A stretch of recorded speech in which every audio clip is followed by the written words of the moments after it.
Good morning, अस्सलाम वालेकुम। Rising Pakistan में आपको कहेंगे खुश आमदीद। मेरे साथ है मोहम्मद शुएब, मेरे साथ है Sabeen Farooq. Good morning. Rising Pakistan में आपको कहते हैं वेलकम। हफ्ते का आखिरी शो, आज जुम्मा है। जुम्मा मुबारक हमारे तमाम देखने वालों को। अल्लाह करे कि ये दिन सबके लिए बहुत रहमतों वाला, बहुत बरकतों वाला हो। और जब हम इस दिन की बात कर रहे हैं तो आज की तारीख की भी एक इम्पॉर्टेंस है। 29 नवंबर, या नवंबर का मैं आखिरी फ्राइडे जिस पे आज हम ये शो कर भी रहे हैं, तो इसमें हमें नहीं भूलना चाहिए फ़लस्तीन को, नहीं भूलना चाहिए गज़ा में बसने वालों को, नहीं भूलना चाहिए जो फ़लस्तीन में जुल्म सितम हुआ, नहीं भूलना चाहिए कि जिस तरह से वहाँ पर 1948 के बाद से इसराइल ऑक्यूपेंसी है। चूँकि आज यूएन जो एक डे मनाता है, यानी यूनाइटेड नेशंस की तरफ से डे मनाया जाता है, international day for solidarity with फ़लस्तीनी पीपल। तो आज हम उसके मुनासबत से बात भी कर रहे हैं। And I really wish and hope कि जो सबीन तकरीब होती है, जो बात होती है, सेमिनार्स होते हैं, वो अपनी जगह, लेकिन एक्चुअल जो वहाँ के हालात हैं उनको देखते हुए, जो एक्चुअली वहाँ पर इस वक्त हो रहा है उसको देखते हुए, जो इंटरनेशनल इदारे हैं, जो ताकतें हैं, उनका जो एक रोल है वो अदा होना एग्जैक्टली यूएन का बहुत बड़ा रोल है। और ऑब्वियसली अपनी अपनी कैपेसिटी में जो आवाज़ जिस तरह बुलंद कर सकता है वो कर भी रहा है। इवन अवाम की अगर हम बात करें तो आवाम भी अपनी पूरी कोशिश करी है सोशल मीडिया के थ्रू कि किस तरह से हम वहाँ पर जो जुल्म बर्बरियत हो रही है उसको हम किसी तरीके से जाने ना दें, हम हर तरह से उसको हाईलाइट करें अगर वो चीज़ हो रही है, सो दैट लोगों को पता लगे, दुनिया को पता चले कि वहाँ पर हो क्या रहा है। अगर हम सब खामोश होकर बैठ जाएंगे तो जाहिर सी बात है खामोशी से वहाँ पर कितने लोग हैं, कितने बच्चे हैं जिनको शहीद किया जा रहा है, वो तमाम लोग जितने फ़लस्तीनी हैं वो सब हमारी तरफ देख रहे हैं कि किस तरह से हम उनके लिए आवाज़ उठाएंगे, उनके लिए बात करेंगे। तो आज अपनी अपनी कैपेसिटी में आप जो भी कर सकते हैं आप वो करें। सोशल मीडिया के थ्रू कर सकते हैं, जिसकी जितनी इस्तात है। ये मत देखें कि आपका एक छोटा सा एक्शन है उससे क्या होगा। हम सब मिलकर अगर थोड़ा थोड़ा करना शुरू करेंगे तो वो कुछ ज़्यादा बड़ा इम्पैक्ट क्रिएट कर सकता है। एब्सोल्युटली। ज़ाहिर बात हम फ़लस्तीन की कर रहे थे और ये बड़ा इंपॉर्टेंट है बिकॉज आज के दिन की मुनासबत से इस पर बात करना बहुत इंपॉर्टेंट था। आगे बढ़ते हैं, आज के दिन की ही मुनासबत से मज़ीद बात करेंगे। आज के राइजिंग पाकिस्तान में यूँ तो हमने बहुत से ज़बरदस्त मेहमान बुलाए हैं, बहुत से ज़बरदस्त मौज़ूआत है जिस पर हमें बात करनी है, लेकिन एक टॉपिक आज ऐसे थोड़ा सा कॉमन आपको इसलिए लगेगा चूँकि आजकल हमें हर घर में नज़र आ रहा है कि हम रात को स्पेशली जब इकट्ठे बैठे होते हैं, गपशप लग रही होती है, तो मूंगफली का इस्तेमाल हो रहा होता है। तो मूंगफली पे यूँ तो बहुत सी मीम्स भी बनती हैं, मूंगफली पे बहुत सी बातें भी होती हैं। एक सबीना, अगर आपको अपना बचपन भी याद हो तो वो हम गाते थे ना, मूंगफली में दाना नहीं, हम तुम्हारे नाना नहीं, ऐसी बहुत सी और चीज़ें भी होती थी। हाँ, वैसे ऑनेस्टली कितना याद आता है ना वो सारा टाइम इस तरीके से ऑब्वियसली हम सब एंजॉय कर रहे होते हैं, हम सबकी यादें। जाहिर सी बात है आज के बच्चे भी वैसे ऐसे करते हैं। शुएब के टीवी देखने अगर बैठे हैं तो वो मूंगफली खा रहे हैं। एक मतलब एक रात को जो एक टाइम होता था ना कि आप ये शाम का जो स्नैक होता था, स्पेशली रात की बात करूँ, शाम को तो चाय होती है, लेकिन रात में जो स्नैकिंग हो रही होती थी डिनर के बाद या डिनर से कुछ देर पहले, तो वो बैठ कर सब मूंगफली खाते थे। अब भी ऐसा आपको लगता है ऐसा कि हमारे बच्चे टेक्नोलॉजी में इतने खो गए कि वो टेक्नोलॉजी के साथ उन्होंने किस तरह दुनिया में चलना है अपने घर वालों के साथ बदलाव जरूर आया, लेकिन वही हाँ। बच्चे जो अब मूंगफली खाते थे कनेक्टेड, वो बड़े होके मूंगफली खा रहे हैं। यानी मैं अपनी बात कर रहा हूँ, तो हम अभी तक कनेक्टेड है। हम मूंगफली का जो एक पूरी रिवायत है उसको लेकर चल रहे हैं कि सर्दियों की शामों में या चलें रातों में अच्छी भुनी हुई मूंगफली, भाई ऐसे वैसे नहीं चाहिए हमें। ओह अच्छी। अच्छा, ये भी आज हम सवाल रखेंगे कि यूं तो पाकिस्तान के हर इलाके की मूंगफली की अपना एक जायका है, लेकिन जब हम मुख्तलिफ इलाकों की मूंगफली को कंपेयर करते हैं, कुछ की राय ये है कि गुजर खान की मूंगफली का जायका बहुत अच्छा होता है, कुछ कहते हैं तलागंग की जो मूंगफली है वो सबसे उम्दा होती है। तो आज हमें सवाल रखेंगे कि अच्छा वाकई तलागंग, चकवाल या फिर गुजर खान या फिर कोई और इलाका, बल्कि आप हमें व्हाट्सएप करके जरूर बताएं कि अगर आपके इलाके में मूंगफली है तो क्या आपको लगता है कि उस जैसा जायका किसी और इलाके की मूंगफली में नहीं होता? अच्छा जी, लेकिन ये जो अभी मेरी खांसी की आवाज़ है ना इसकी ये मूंगफली की भी एक वजह ज़रूर होती है। हाँ। सर्दियों में वो तमाम लोग मतलब क्योंकि उससे गला थोड़ा सा, हम साइड इफेक्ट्स पे हम क्यों ना बात करें साइड इफेक्ट्स पे भी कि excess of everything is bad. जब आप बहुत ज़्यादा खाना शुरू कर देते हैं तो जाहिर सी बात है उसमें आपका जो है वो गला ख़राब हो सकता है और ज़ाहिर आपको खांसी आ सकती है। तो कोई बात नहीं, ये सर्दियों की सौगात है, तो खांसी भी सर्दियों की सौगात है। अच्छा, इसमें एक बात और भी है ना, इसमें ये भी कहा जाता है कि अगर आपने मूंगफली खाने के बाद पानी पिया तो फिर खांसी आती है। ऐसी बात है। हाँ। तो वो हम जैसे लोग कुछ ऐसा कर देते होते तो ऐसी गलती ना करें, मूंगफली के साथ आप पानी ना पिए। अच्छा, मतलब गलती मूंगफली की नहीं है, गलती आपके तरीके की है। हाँ, आप पानी पहले पी लें, मूंगफली बाद में खाएं। अच्छा, और इसके अलावा जो बेनिफिट्स की हम बात करते हैं, एक तो ज़ाहिर है मजा अपनी जगह के, भी इंजॉय ईटिंग पीनट्स, लेकिन अदरवाइज उसकी जो हेल्थ बेनिफिट्स होते हैं आज उस पर भी डिटेल से हम बात करेंगे। इसके अलावा हम आपको सैर भी कराएंगे, लेकिन कहाँ की सैर कराएंगे, रखते हैं सरप्राइज, एक ब्रेक की तरफ बढ़ते हैं, ब्रेक से वापस आएंगे, फिर आपको पहाड़ों पर भी लेकर जाएंगे और फिर मैदानी इलाकों की मूंगफली इससे मुतालिक भी डिटेल से बात करेंगे। रहिए हमारे साथ, दिस इज राइजिंग पाकिस्तान।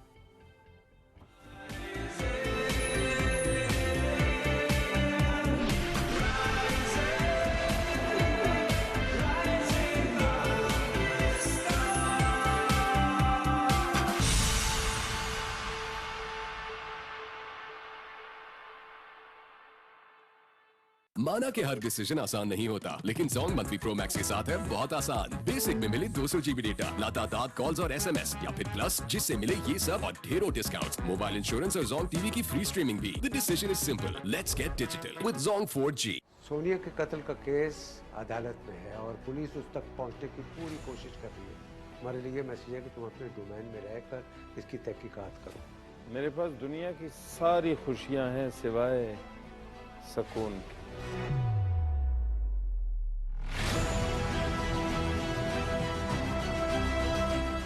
कौन सा बाप अपनी औलाद के लिए अच्छा नहीं चाहता? उनकी तरक्की और कामयाबी के लिए दुआ गो नहीं होता। तुमने उसे रोका क्यों नहीं, हिफाजत क्यों नहीं की बेटी की? ये नहीं सोचना कि मेरी बहन है, जो नाक कटाए उसका अंजाम मौत है। कारोकारी की मौत मरे हैं, न कफन, न दरूद, न जनाजा। अब मेरे वो दिन गए जब इस तरह किसी की हिम्मत नहीं होती थी मेरे सामने बात करने की। तुम इसमें कोई अपना किरदार अदा करते ना तो इतनी बड़ी मुसीबत ना आती, लेकिन तुम्हें तो खुद गर्जी का मर्ज लगा है। लेकिन साईं, मुझे लगता है कि वो पागल हो गई है। वो पागल नहीं, उसे हालात में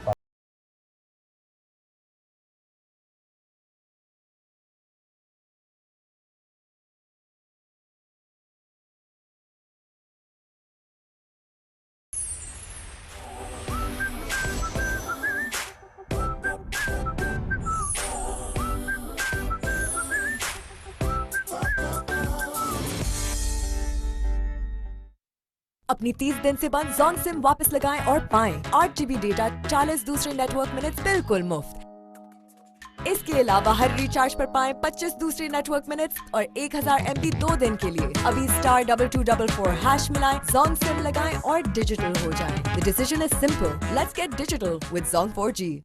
इल्म एक लाजवाल दौलत जो खर्च करने से घटती नहीं बढ़ती है, और आपके इल्म में इजाफा करने के लिए पीटीवी नेटवर्क लेके आ रहा है एक मेगा क्विज शो अज़्म आलीशान, जो होगा नेशनल और इंटरनेशनल नॉलेज से भरपूर। एक ऐसा शो जो हर पाकिस्तानी के लिए लेके आएगा इल्म का खजाना। इसमें पूछे जाएंगे हमारे स्टूडेंट्स से प्यारे पाकिस्तान से रिलेटेड मालूमाती सवाल, जो होंगे जनरल नॉलेज, एंटरटेनमेंट और स्पोर्ट से भरपूर। अज़्म आलीशान देखना हरगिज मत भूलिएगा, सिर्फ पीटीवी होम पर। शाद रहे आबाद रहे मेरा पाकिस्तान, अज़्म आलीशान, अज़्म आलीशान।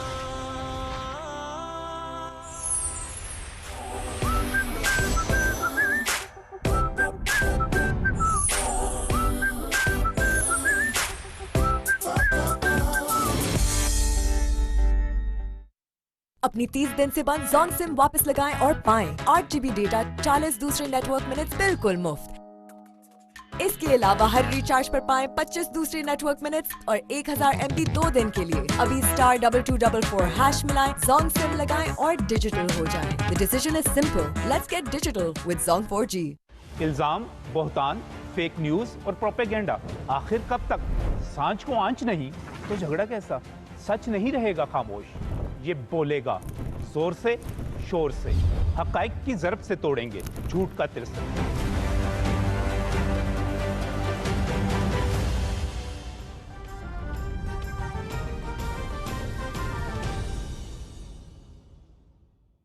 अपनी 30 दिन से बंद Zong सिम वापस लगाएं और पाएं 8 GB डेटा, 40 दूसरे नेटवर्क मिनट्स बिल्कुल मुफ्त।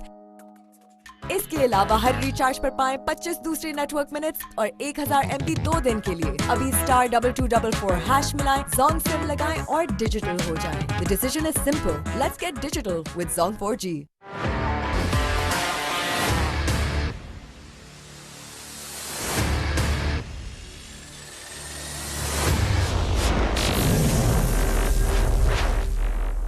गेम ऑन है।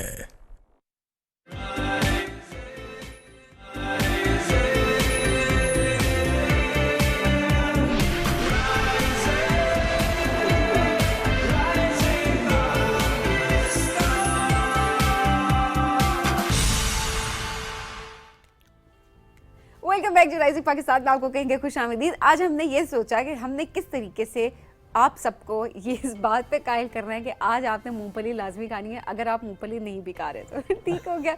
आज हमने तकरीबन हमारे जो मेजॉरिटी ऑफ द हमारा जो शो है वो हमने यही कोशिश की, मेजॉरिटी ऑफ द हमारा जो शो है हमने कोशिश ये की है कि हमें किस तरह से मूंगफली पे बात करनी है। अच्छा, पाकिस्तान के मेरे दिमाग में वाकई चढ़ चुकी है। वैसे जो हमारे मेहमान है मैं उनसे पूछने वाली हूँ कि इस वक्त हमारे सामने मूंगफली क्यों नहीं पड़ी हुई है, वो मूंगफली क्यों नहीं अपने साथ लेके आए हुए, क्योंकि आज उनसे हम बात करेंगे कि किस तरह से पाकिस्तान में मूंगफली की प्रोडक्शन हम बढ़ा सकते हैं। अटक रिसर्च सेंटर में वो इस वक्त उसके वो हेड भी हैं। किस तरह से सीड रिसर्च है वो की जा रही है, टेक्नोलॉजी का इस्तेमाल किस तरह से किया जा रहा है और आलमी सतह पर हम किस तरह से इसकी मांग को बढ़ा सकते हैं। क्योंकि हम हमेशा बात करते हैं ना, पाकिस्तान तो एनरिच्ड है।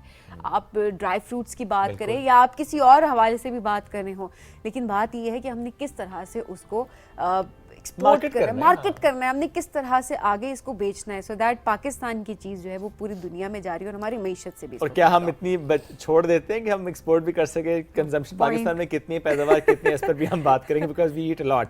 हमें ज्वाइन किया है डॉक्टर गुलाम नबी साहब ने, हेड हैं अटक मूंगफली रिसर्च सेंटर के। सर अस्सलाम वालेकुम, कैसे हैं आप? अल्लाह का शुक्र, अल्हम्दुलिल्लाह। वालेकुम अस्सलाम, आप कैसे? सर वैसे मूंगफली के बगैर हम अच्छे नहीं है, मतलब आप मूंगफली नहीं लेके आए, वो रिसर्च करते हैं, पैदावार नहीं करते। नहीं, पैदावार मतलब ये था ना, बात करें मूंगफली पे तो मूंगफली भी कोई वैरायटी होती है ना डिफरेंट तरह की, कि हम बताते हैं चाहिए मूंगफली के। वैसे कितनी वैरायटी है पाकिस्तान में मूंगफली की? पाकिस्तान में 5 से 7 वैरायटियाँ हैं जी जो अप्रूव्ड है। ओके, कुछ है यहाँ से चकवाल से, कुछ हमारी हैं, कुछ NARC इस्लामाबाद से हैं। ओके, अच्छा, चकवाल की, NARC की और आपकी, जी जी, 3 तरह की होगी। जी।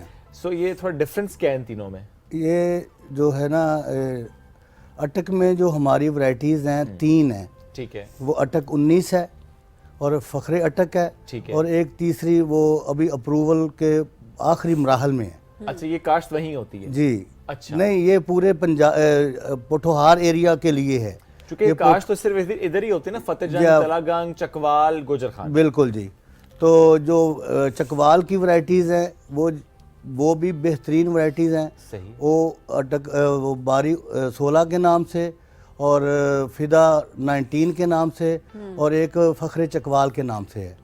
तो जो NARC की है वो NARC 19 जो है वो सबसे बेहतरीन वैरायटी है। तो ये देख के मालूम हो जाता है आपको, हमें तो ज़रा पता सिर्फ मूंगफली है, लेकिन आपको देख के पता चल जाता है कि ये अब इतने मुश्किल नाम मुझे याद भी नहीं, फ़ख्रे चकवाल के अलावा मुझे कुछ याद नहीं है। जी जी, देख के अंदाजा हो जाता है कि कौन सी वैरायटी है। फ़ख्रे अटक भी बेहतरीन है, वो भी आपको याद रह जाएगा। नहीं, लेकिन देख कर अंदाजा हो जाता है, क्योंकि हम तो जब मूंगफली ले रहे होते तो हमें तो एक जैसी लग रही होती है। आप लोग की रिसर्च एक्सपर्टीज है तो देख कर फौरन पहचान सकते हैं कि उसके ना जो अंदर दाना होता है ना, गिरी, जिसको उस पे एक खास लाइनें होती हैं। अच्छा। जिसकी वजह से हम पहचान लेते हैं कि ये फलां वैरायटी है, ये फलां वैरायटी है। जब दाना पक जाता है ना, उस पे एक खास लाइनिंग आ जाती है, कलर आ जाता है, तो उसकी वजह से ये फिर मालूम हो जाता है कि फलां वैरायटी है, फलां।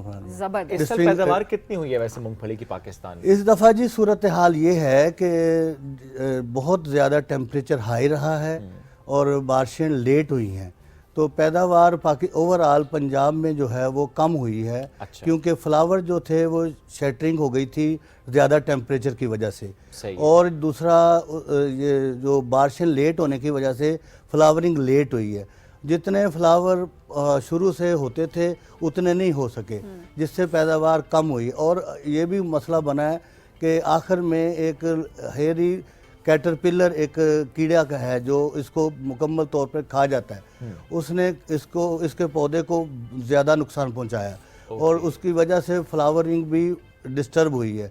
तो जब फ्लावरिंग डिस्टर्ब होती है, फर्टिलाइजेशन नहीं होती ज़्यादा टेम्परेचर की वजह से, तो पैदावार कम होती है। ओवरऑल जो पिछले साल पैदावार थी उससे पैदावार कंपैरेटिवली 25% कम है। ओके, तो ये तो फिर हम अपनी ज़रूरत ही पूरी कर लें तो बड़ी बात है। हम तो जी हमेशा ही हम यही करते हैं कि पाकिस्तान में जितनी मूंगफली भी होती है ना, हम भून के ही खा जाते हैं। हमारी जो ज़रूरियात है ना अल्हम्दुलिल्लाह पूरी हो जाती है, इस बार भी पूरी हो जाएगी। अच्छा, लेकिन इस प्रोडक्शन के हवाले से मजीद काम करने की जरूरत नहीं है क्या कि नहीं, हम फिर हम एक्सपोर्ट भी कर सकें? हम जी इसको ज़रूरत business- है जी। प्रोडक्शन के हवाले से जो अभी मौसम का जो सिनेरियो चल रहा है, जो टेम्परेचर ज़्यादा हो रहा है, बारिशें लेट हो रही हैं, तो ऐसी वैरायटियों पर काम होना चाहिए, रिसर्च होनी चाहिए जो हीट रेजिस्टेंट हो। तो आप लोगों ने करना है काम? जी वही कर रहे हैं जी। ओके। हाँ जी वही कर रहे हैं। ये मैडम ने पूछा है कि होना चाहिए, हो रहा है। यानी ड्राउट रेजिस्टेंट पे और हीट रेजिस्टेंट पे वैरायटियों पे काम हो रहा है। क्योंकि हमारी जो अटक 19 है वो इस वक्त सबसे ज़्यादा ड्राउट रेजिस्टेंट वैरायटी है। हाँ जी, वो अगर बारिशें 3 माह भी तक ना हो तो ये सरवाइव कर जाती है, बिल्कुल ख़त्म नहीं होती। ठीक है, तो ये बहुत शानदार वैरायटी है हीट रेजिस्टेंट के लिए। ठीक है, तो कब तक हम इसका देखेंगे रिजल्ट, इम्पैक्ट कब तक आएगा? क्योंकि आप कह रहे काम अभी हो रहा है। नहीं, ये जो 19 है ना ये तो अप्रूव्ड वैरायटी है। अटक 19 जो है ना ये अप्रूव्ड है और ये हीट रेजिस्टेंट भी है, ड्राउट रेजिस्टेंट भी है। सही है। ये सबसे आला वैरायटी है इस वक्त, जो हमारी जो इस वक्त का सिनेरियो है टेम्परेचर का उसको कवर कर रही है। नहीं तो फिर जितनी भी इस वक्त प्रोडक्शन हो रही है उसमें कितने फीसद अटक 19 को यूज किया जा रहा है? क्योंकि जिस तरह आपने कहा कि काम हम हो ना चुका है। जी अटक 19 को प्रोवाइड करते हैं जो भी जिम्मेदार हमारे पास आते हैं ना। और दूसरा हम उनको कहते हैं कि अपना सीड तैयार करें। क्योंकि जो ये अटक रिसर्च सेंटर है ना जी मूंगफली का, ये छोटा सा इदारा है, इसमें हमारे पास एरिया बहुत कम है, तो हम ज़्यादा पैदावार सीड की नहीं कर सकते। तो हम ज़िम्मेदार को 20-20 किलो मन सीड देते हैं और ये बताते हैं कि कैसे हम सीड को खुद तैयार करेंगे। ज़िम्मेदार अपना सीड तैयार करे और दोस्तों की भी दे और अपनी ज़रूरत को भी पूरा करे। चलें, ये बड़ी इंपॉर्टेंट चीज़ है कि एजुकेट कर दिया जाए। एजुकेट हम हर जिम्मेदार को जिसको ये सीड देते हैं उसको एजुकेट भी करते हैं। और बहुत से प्रोग्रेसिव फार्मर्स जो हैं वो ये हमारी प्रैक्टिस को अडॉप्ट कर रहे हैं और अब दूसरे दोस्तों को भी सीड दे रहे हैं। अच्छा, वैसे कम एरिया में भी काश्त हो जाती है? जैसे हम देखते हैं ना कि घरों में लोग लॉन्स में या बैकयार्ड्स में हम देखते हैं चेरी टमाटोज काश्त कर रहे होते हैं। क्या मूंगफली भी ऐसी वैरायटी होती है कि कोई ऐसी वैरायटी मूंगफली की जो कि लोग घरों में अपने बैकयार्ड्स पे किसी लॉन में कोई स्पेस हो लगा लें, पॉट्स में लगा लें? हाँ जी, वेजिटेबल की जो जैसे किचन गार्डनिंग करते हैं ना, वो उसका मामला ये है कि वो छोटे छोटे एरियाज पे आपने चंद पौधे टमाटर के लगा दिए, चंद धनिये के लगा दिए, चंद पालक के लगा दिए। ये ऐसी क्रॉप नहीं है, ये नहीं, क्योंकि अगर इसके चंद पौधे लगाएंगे तो उससे आपको पैदावार चंद ग्राम चंद किलो मिलेगी। क्रॉस पॉलिनेशन नहीं होगी? नहीं, ये क्रॉस पॉलिनेटेड नहीं है, ये सेल्फ पॉलिनेटेड है, प्योरली सेल्फ पॉलिनेटेड है। अच्छा, इसमें फिर फूल का क्या चक्कर है? इसमें फूल जो है ना खुद ब खुद अंदर फर्टिलाइज हो जाता है। मेल एंड फीमेल पार्ट जो है ना ये फ्लावर के अंदर ही है। ओके जी हाँ, ये प्योरली सेल्फ पॉलिनेटेड क्रॉप है।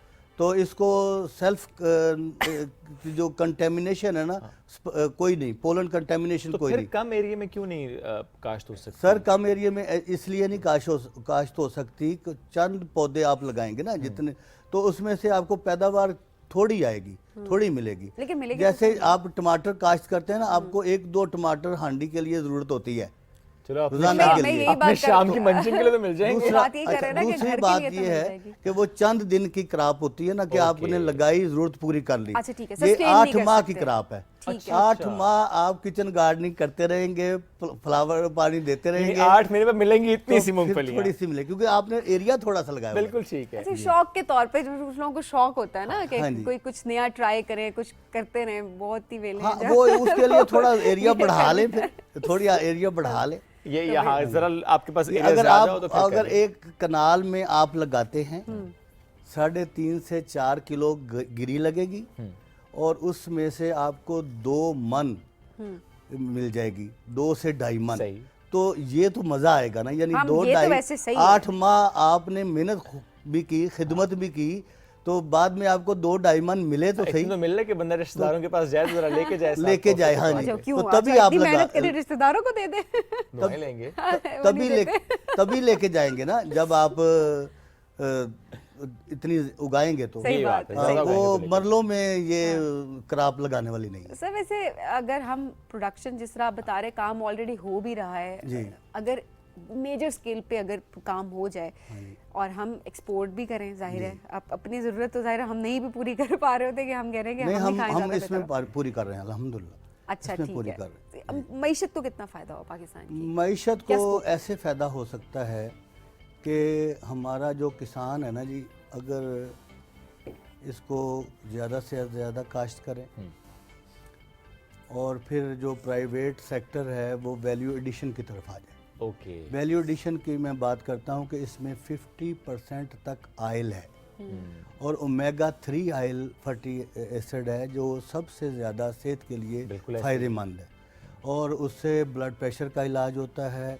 ये हार्ट हेल्दी आयल है।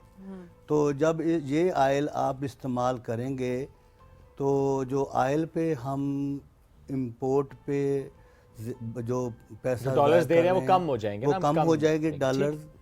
दूसरा, जब आप वैल्यू एडिशन की तरफ जाते हैं तो इससे बहुत ज़्यादा जो ज़मींदार को फ़ायदा होगा। पहले अगर सिर्फ भून के खाने के लिए है तो 600-700 रुपये किलो लेके जाएगा। तो जब आप वैल्यू एडिशन की तरफ सेक्टर आ जाता है, प्राइवेट सेक्टर, तो वो ज़्यादा से ज़्यादा उसको मूंगफली चाहिए होगी, तो ज़्यादा से ज़्यादा लेने के लिए ज़मींदार ज़्यादा उगाएगा और उसको ज़्यादा पे करेगा ना। जो सेक्टर है, प्राइवेट सेक्टर है, वो उसको ज़्यादा पे करेगा। जब किसान को ज़्यादा मेहनत का निमुल बदल मिलेगा, वो ज़्यादा से ज़्यादा कमाएगा, वो खुशहाल होगा, पाकिस्तान खुशहाल होगा। जब पाकिस्तान खुशहाल होगा तो लामहाला मईशत भी इंशाल्लाह बेहतर। बिल्कुल ऐसे डॉक्टर साहब, थैंक यू, आपने बड़ी अच्छी बात की। जब किसान खुशहाल होगा ज़रा अल्टीमेटली हम पूरे पाकिस्तान की बात करते हैं कि इसका जो इम्पैक्ट है पूरे पाकिस्तान में आता है। Thank you once again for joining us today जी, बड़ा अच्छा लगा बात करके। और आज मैंने और सभी ने कोशिश भी की सीखने की, लेकिन डिसाइड यही हुआ है कि हम नहीं बैक यार्ड पे लगा सकते, स्पेस कम है, एक बड़ी स्पेस चाहिए ताकि आप मेहनत करें जब तो उसका एक फल आपके सामने आए। ऐसा ना हो। असल में लॉन्ग ड्यूरेशन की क्रॉप है ना। बिल्कुल, आपने कहा लंबी चलिए जी, हम बढ़ते हैं एक ब्रेक के जाने। ब्रेक से वापस आएंगे तो आज हम जरा ये भी डिस्कस करेंगे कि मूंगफली खाने के फायदे क्या हैं। यह है राइजिंग पाकिस्तान।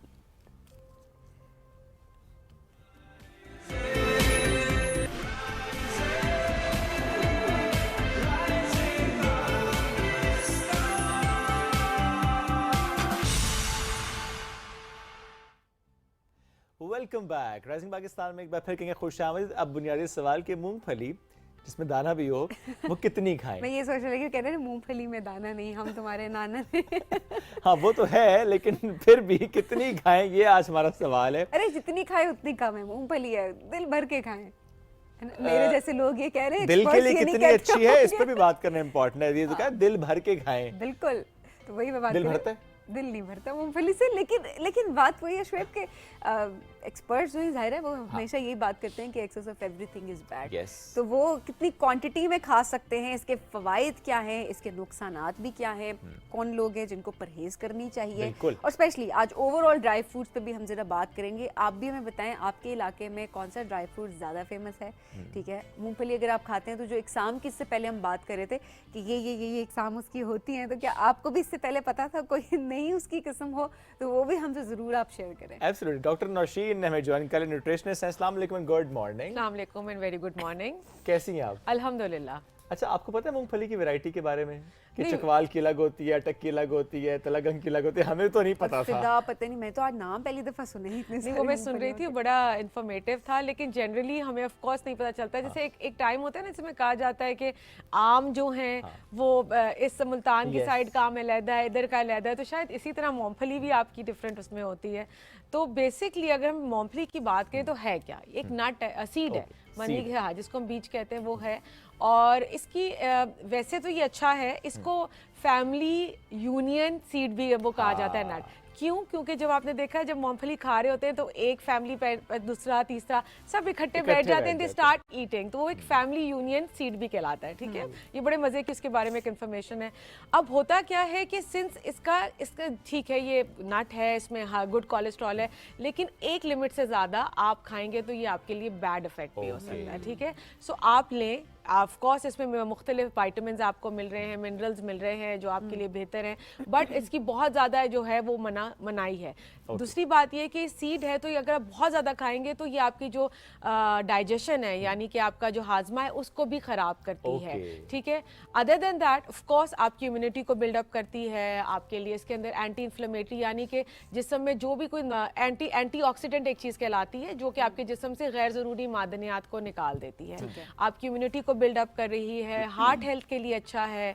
तो ये वो सारी चीज़ें हैं जो मूंगफली आपको प्रोवाइड भी कर रही है, बट जैसे सबीन ने कहा कि excess of everything is bad, आप एतदाल में इसको इस्तेमाल करें। एतदाल वैसे मैंने कहा ना, नहीं बीच में कह रही हूं, हल्के से मैंने ना हाँ शुल्ली छोड़ दी थी, वो डिस्क्लेमर बीच में चल पड़ा था जिसमें सबीन ने कहा कि वो उस जुमले का सबीन से ताल्लुक नहीं था, क्योंकि कह रही थी एडवोकेसी करे, ज्यादा खाओ। मैं तो कह रही थी चले ना सर्दियों की सौगात है तो बस खाएं। एब्सोल्युटली, सो वो हीटर चलता है, साथ बैठे हैं, कप चाय का आ गया, तो वो सारी चीजें। आज वैसे हम ओपनिंग में यही डिस्कशन कर रहे थे डॉक्टर नौशीन, अब मैं आपकी राय भी इसमें जानना चाहूंगी। अब ये होता है, ये शायद हम अपने बचपन की बातें नहीं कर रहे थे, जो हम सब बैठ जाते थे, एक टीवी होता था घर में, फोन इतना ज्यादा फोन्स नहीं थे सबके पास, और सब बैठकर वो एक टाइम, फैमिली टाइम जो है वो एंजॉय कर रहे होते थे। अब डोंट यू थिंक कि चीजें थोड़ी सी बदलती हैं? Of course they are. हमारे बच्चों को वैसी आदत नहीं रही, हम उनकी इतनी डाइवर्जन्स हैं। हमारे लिए तो वो होता था ना कि यू नो आपके पेरेंट्स बैठे हैं पूरे दिन में एक टाइम पे, you are also looking forward to that है।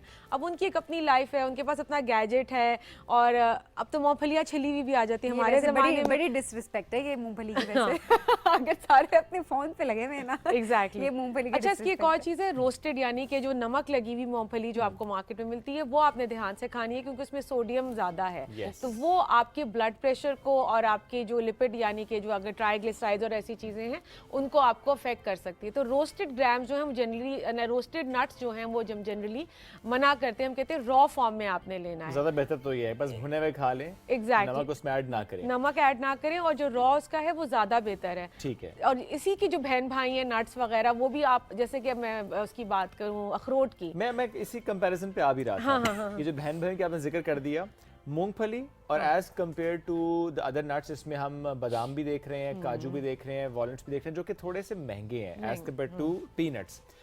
अब महंगे हैं, मूंगफली थोड़ी सी आपको मुनासिब दाम मिल जाती है, क्या न्यूट्रिशनली इक्वल होती है? यानी हम ये कह सकते हैं ठीक है if you can afford those nuts तो मूंगफली खाएं, उसमें इक्वल आपको चीजें मिल रही हैं? अनफॉर्चुनेटली नो, मैं नहीं कह सकती, लेकिन उसमें फ़ायदा है, लेकिन उतना नहीं जैसे कि अगर अखरोट के बारे में हम बात करते हैं या हम बादाम के बारे में बात करते हैं, पिस्ते के बारे में बात करते हैं, तो इनमें ना मुख्तलिफ जैसे सेलेनियम है जिनका अक्सर नाम लेती हूँ, जिंक है, आपका मैग्नीशियम है, ये बहुत सारी चीज़ें, और ये आपकी स्किन के लिए भी अच्छे हैं। ये जब वो बड़ी एग्जाम्पल देते हैं क्योंकि उसका अखरोट की शक्ल बिल्कुल आपके ब्रेन जैसी है, तो वो एंड इट हेल्प्स, वो आपकी कॉग्निटिव फंक्शन को इम्प्रूव करने में हेल्प करता है।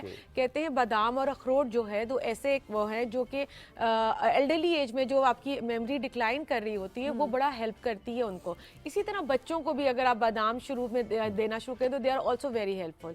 एक बल्कि स्टडी हुई थी जिसमें उन्होंने देखा कि पिस्ता और हेज़लनट, इन्होंने दो चीज़ें 6 महीने तक एक पेशेंट को दी, तो उनकी जो लिपिड प्रोफाइल थी वो बहुत बेहतर हो गई। हाँ, लेकिन ये नहीं था कि खाने से, लेकिन वो एक कंट्रोल्ड इन्वायरमेंट में उन्हें दिया गया और उसको ऑब्जर्व किया गया जिससे वो होता है।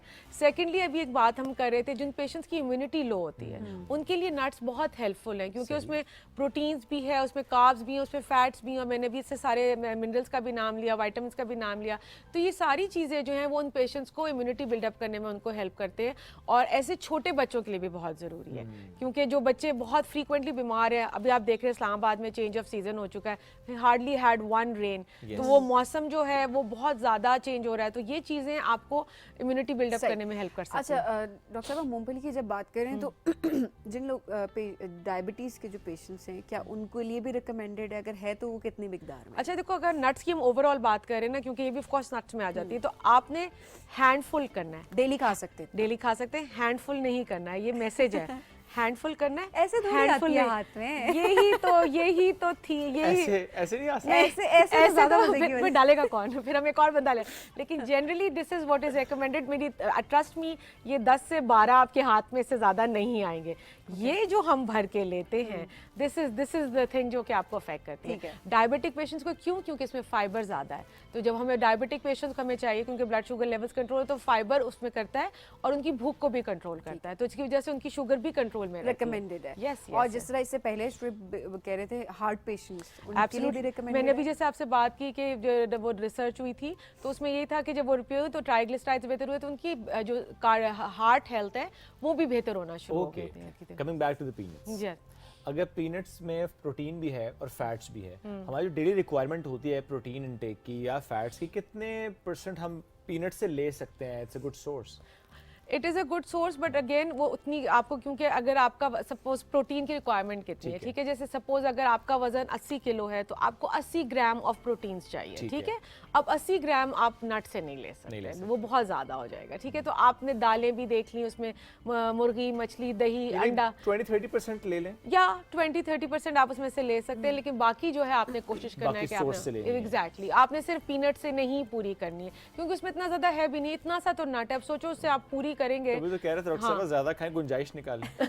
आप मान नहीं रहे, आपके पराठों की तरह मैं ये भी रखूंगी। हाँ एग्जैक्टली, वो चलेगा। डॉक्टर नौशीन ने कहा था जी, शोएब ने कहा था कि ये दोनों मुट्ठियां भर के आपने करना है, खाना है। आपने कहा था हैंडफुल ऑफ नट्स, उन्होंने हैंड्सफुल ऑफ नट्स। पता चले लोग हैं, एक आपका हैंडफुल, एक सबीन का हैंडफुल, एक मेरा हैंडफुल, ये 3 तो मेरे हो गए, 3 आपके हो गए, मतलब 3 नहीं बल्कि 6 हो गए ना हम सब। सही बात है, हम ऐसे करके लेंगे ना। एब्सोल्युटली, तो ये है। लेकिन ये क्योंकि हम इस चीज़ को समझ नहीं पाते, हमें एक चीज़ लगता है कि इससे फ़ायदा है तो उसको हम बहुत ज़्यादा खाना शुरू कर देते हैं। तो एतदाल इज़ मस्ट, हर चीज़ का, क्योंकि ये एब्जॉर्प्शन में भी आपको मुश्किल, क्योंकि बीज को डाइजेस्ट करना मुश्किल काम है। अगर आप इतना सारा लेंगे तो वो उसकी जो आपका गट है, यानी कि जो आपका हाजमा है, वो अफेक्ट होना शुरू हो जाता है। अच्छा डॉक्टर साहब, काफ़ी सारे लोग ये भी शिकायत करते हैं कि जब वो ड्राई फ्रूट्स खाना शुरू करते हैं, चाहे वो थोड़ा ड्राई फ्रूट क्यों ना खाएं, उनको एक्ने भी होना शुरू हो जाती है। इसकी क्या रीज़न होती है? अच्छा, इसकी 2 चीज़ें हैं इसमें। सिंस हमारा तो बड़ा कॉन्सेप्ट है ना गरम ठंडे का, well for me the concept is you are allergic to it, ठीक है। आपकी बॉडी उसको रिएक्ट कर रही है, जब आपकी बॉडी उसको रिएक्ट कर रही है तो मुख्तलिफ तरीके से आपको नज़र आएगा, या आपको हजम नहीं होगा, या आपकी एक्नी आना शुरू हो जाएगी, या आपको मुश्किल लगेगा, यानी चीज़ें ऐसी हैं कि मुंह में अल्सर्स बनते हैं। एब्सोल्युटली बनते हैं, बिल्कुल बिल्कुल। तो वो आपके मैदे में जाके आपको इरिटेट कर रहा है, जिसकी वजह से आपको अल्सर्स बनना शुरू हो जाते हैं। सो आपने इस चीज़ का खास ख्याल रखना। और छोटे बच्चों में भी कहते हैं ना, 1 साल से पहले आप उनको नट्स नहीं देते, क्योंकि गॉड फॉरबिड अगर उन्हें कोई नट एलर्जी हो तो आपको नहीं पता, वो फिर एक इमरजेंसी सिचुएशन हो जाती है। जब होती है ड्राई फ्रूट्स की जो एलर्जी है, वो सबसे होती है किसी स्पेसिफिक किसी ड्राई फ्रूट से हो सकती है, फिर आपको फिर टेस्ट करवाना पड़ता है? आपको टेस्ट करवाना पड़ता है। ज़्यादातर अखरोट से होती है, हेज़लनट से होती है, जो ज़्यादातर देखने में आया है, और बादाम से कभी कभार, लेकिन हेज़लनट और अखरोट जो हैं, ये 2 चीज़ें जिससे आपको, वॉलनट से आप काफ़ी पेशेंट्स वॉलनट से बहुत कॉमन नजर आता है, बहुत कॉमन नजर आता है, वो नहीं खा सकते। एग्जैक्टली, तो वो है जो नहीं खा सकते उनका दिमाग भी तेज नहीं होता या किसी और चीज से किसी और चीज से हम ऐसे कहेंगे, उनसे कहेंगे बादाम खा के देख ले, या हम उनसे कहेंगे और डाइट में चीजों को देखे शायद उससे लेकिन दिमाग तेज कर, दिमाग तो बहुत जरूरी है ना, जरूरी है, इसके बगैर कैसे चलेंगे हम। एग्जैक्टली। अच्छा, मूंगफली खाने के बाद लोगों को खांसी की शिकायत भी होती है, हम क्या गलती ऐसी करते हैं कि खांसी होती है? सबको नहीं होती, किसी किसी को होती है। अगेन जो नट है, देखो उसमें आपके पास ऑयल कंटेंट है, ठीक है, जो फैट्स मैंने मेंशन किए हैं। सो जब आप पानी लेते हैं, sometimes it irritates your throat, ठीक है, और ये भी अगेन शोएब डिपेंड करता है कि आप एलर्जिक हैं कि नहीं है, तो वो एलर्जी को एग्रीवेट कर देता है। वो आपने जैसे बात मेंशन की कि बहुत सारे लोगों को नहीं होता, लेकिन बहुत से लोगों को होता भी है, तो ये आपको खुद ही समझ आ जाती है कि वो, लेकिन समटाइम्स इट्स जस्ट वो एक फैमिली में होते हैं तो वो मिथ बन जाती है, पानी नहीं पीना नट्स के बाद। हाँ, ये पानी वाली बात है, लोग बहुत कहते हैं कि चूंकि आपने मूंगफली के बाद पानी पिया था इसलिए आपको कफ हुई है। 2 चीज़ें जो मैंने देखा, एक तो है हमारे यहाँ नट्स ना, हम उसको रोस्टेड फॉर्म में भी यूज़ कर रहे हैं ना, जो वो प्रोसेस टाइम में आपने कहा आपको नहीं पता उसमें क्या क्या चीज़ें एडेड थी, उसके बाद आपने पानी ले लिया, आपका थ्रोट अगेन सेंसिटिव था, उसने फ़ौरन से रिएक्ट किया। अगेन डिपेंड करता है कि आपकी बॉडी टाइप क्या है, आप उसको रिएक्ट कर रहे हैं, आपको एलर्जी तो नहीं है, ये सारी चीज़ें हैं। वेट गेन होता है या वेट लूज होता है नट्स से? हाँ, इसकी 2 चीज़ें हैं। देखो, अगर आप इसको बहुत ज़्यादा खाएंगे तो it's going to weight gain, आपको बहुत ज़्यादा से, मैंने लोगों को बाकायदा एक टाइम पे आधा आधा किलो बादाम अखरोट खाते हुए देखा है। यस यस, उन्हें पता भी नहीं। आधा किलो। जी जी जी जी, very rich people, very rich people, very rich. अभी तो चलगोजे की मैंने बात ही नहीं की है। हमने पूरे डिस्कशन में चलगोजा का नाम ही नहीं लिया। वो हम तो भाई एक मिनट, हमारी लास्ट औकात टाइम से कब बाहर खाया है। था चलगोजा? मुझे तो याद भी आई नहीं डोंट है। इवन रिमेंबर कि मैंने लास्ट टाइम चलगोजा कब खाया। अरे इतने भी हम बूढ़े नहीं, लेकिन मुझे याद है कि जब बचपन में हम खाए थे। बचपन में रेडियो पे मिलते थे और हम इतने चलगोजे आते थे। अब तो रेडियो पे रुल रहे होते थे and now is gone. Exactly, हमें याद है। और मुझे अल्लाह जन्नत नसीब करे मेरे वालिद को, उन्हें पता था कि हमें मुश्किल लगता था ना वो खाना, तो वो उसको तोड़ के तो वो ढेर सारे ना जमा करके हमारे लिए रख देते थे। अब तो हम सोच भी नहीं सकते। अच्छा, वैसे अब कहते हैं ना कि आपको किसी की मोहब्बत को अगर आजमाना है तो चलगोजा, एक तो आपको चलगोजा खरीद के ला के दे, बेशक थोड़ा ला के दे। दूसरा ये कि वो आपको छील कर भी दे। अगर लेकर आता है तो वो तो फिर आप कहें भाई ये तो क्या बात हो गई है। लेकिन अगर कोई छील के देता है ना, फिर तो वाह वाह वाह, आप शक नहीं कर सकते। उसको प्योर आपसे मोहब्बत है। बस आज से जो मोहब्बत का वो है ना लेवल, इसी से चेक होगा कि कितने चलगोजे हमने खाए। ये एक हमने बता दिया। देखिए हम क्या मूंगफली डिस्कस कर रहे थे सीरियसली, लेकिन ये हमें चेक करना चाहिए कि हमारे पास इतना चलगोजा होता था ना सडनली कि हमने क्या मिस कर दिया। आई एम श्योर हमने कुछ मिस किया है जो now vanish from our country. हमारे पास बड़े बागात थे स्पेशली बलूचिस्तान में।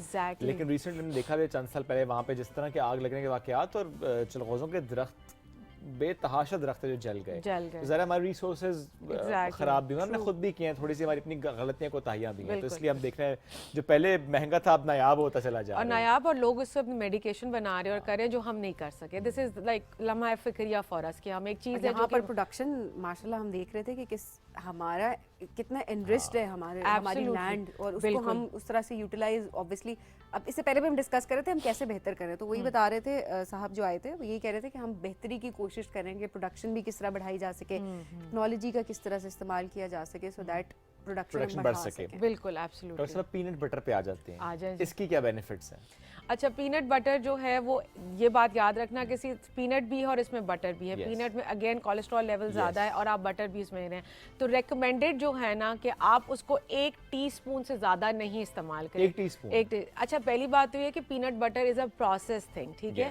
हम कोई ताज़ा तो नहीं बना रहे हो, जो लोग घर में बना, I know people in Islamabad जो कि ताज़ा पीनट बटर बना रहे हैं। यस यस यस, लेकिन अब आप बाहर से खरीदते हैं तो उसमें इतनी प्रोसेस चीज़ें, सारी चीज़ें एडेड है, तो आप पीनट बटर इस्तेमाल करें, लेकिन इस बात का खास ख्याल रखें कि उसमें बटर भी और पीनट भी है, दोनों चीज़ों का कॉम्बिनेशन है। अगर आपकी गॉड फॉरबिड कोई ऐसी हिस्ट्री है जिसमें आप हाइपरटेंसिव यानी कि आपको ब्लड प्रेशर हाई है, यानी कि आपके लिपिड यानी कि ट्राइग्लिसराइड्स, कोलेस्ट्रॉल हाई है, तो आपने पीनट बटर देख के इस्तेमाल करना है। Peanut butter otherwise is a healthy thing, but again अगर उसका ज़्यादा इस्तेमाल हो, क्योंकि आई हैव सीन, अगेन आप कहोगे पूरा जार पकड़ के चमचे से पीनट बटर खाया जा रहा है, बच्चे भी खा रहे होते हैं। एब्सोल्युटली एब्सोल्युटली, तो ये क्या है, और सिर्फ ये दिल कैसे नहीं भारी होता, मतलब, और वही चीज जो है आपको ओबेसिटी, मोटापे की तरफ लेके जा रही है। अच्छा, मैं ये देख रही होती हूँ कि वेट लॉस के लिए जब डाइट दी जा रही है तो नाश्ते में पीनट बटर रिकमेंडेड होता है कि बट 1 टीस्पून है ना सबीन, 1 टीस्पून और पूरा जार पकड़ के खाने में बहुत फर्क है। नहीं, वेट गेन में भी दिया जाता है पीनट बटर, ऑफ कोर्स दिया जाता है। मिल्क शेक्स में आप पता है आप कॉम्बिनेशंस डिफरेंट कर देते हैं। हर चीज है जिसका कॉम्बिनेशन डिफरेंट कर दो तो उसका इंपैक्ट आपकी बॉडी। अब पीनट बटर को आप मिल्क के साथ लोगे तो is going to lead you to weight gain. Peanut butter आप ब्रेड के साथ ले रहे हैं, ब्राउन ब्रेड है, और बिल्कुल कंट्रोल पोर्शन में ले रहे हैं, तो आप अपना वेट मेंटेनेंस या वेट लॉस की तरफ जा रहे हैं। डिपेंड कर रहा है कि आप उसको किस कॉम्बिनेशन में ले रहे हैं और किस तरीके से आप उसको इस्तेमाल कर रहे हैं। सो मेरी प्रैक्टिस में ये दोनों चीज़ें शामिल हैं, लेकिन यूज़ कैसे करना है ये बताना पड़ता है हमें। ये बड़ी अहम बात है। एक ही चीज़ है, आपको वेट लॉस की तरफ भी लेके जा सकती है, वेट गेन की तरफ ले जा सकती है, डिपेंड्स आप उसे खा कैसे रहे हैं। एब्सोल्युटली। डॉक्टर साहब, thank you so much for joining us today. बात मूंगफली से शुरू हुई थी, बाकी नट्स पे भी गई। हमारी कोशिश ज़्यादा आज मूंगफली को एक्सप्लोर करने की ही थी, लेकिन चलें, ये तो हमने बात करी नट्स की, और चूंकि बात इस मौसम की हो रही है, हर इलाके का ना मौसम जब उसकी हम बात करते हैं बड़ा मुख्तलिफ, बड़ा मुनफरद होता है। उसकी ख़ज़ां भी अलग होती है, उसकी बहार भी अलग होती है। तो आज हम आपको सैर कराने जा रहे हैं, जैसे मैंने आप प्रोग्राम के आगाज़ में कहा था, पहाड़ों पे आपको लेकर हमने जाना है। चूँकि वीकेंड भी है ना, आप you can plan if you can, चूँकि यू नेवर नो कि 2 दिन में आप जा सकते नहीं जा सकते, बिकॉज समटाइम्स वो इलाका दूर होता है। सो कुमराट लेकर चलते हैं सभी। वहाँ की वाटरफॉल भी बहुत खूबसूरत है, वहाँ के नज़ारे बहुत प्यारे हैं। रास्ता थोड़ा सा तवील है, आप कुमराट कलाम की तरफ से भी जा सकते हैं और आप दीर की तरफ से भी जा सकते हैं। इट्स वर्थ इट ना, इट्स वर्थ इट। तो मिलकर जरा देखते हैं। चलें, चलते हैं कुमराट।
8 बजे से 9 बजे तक की नशरियात के लिए हमारे साथ ताउन किया है Fatima fertiliser company, मेडिकैम, Sensodyne, Jong 4G, Ufone.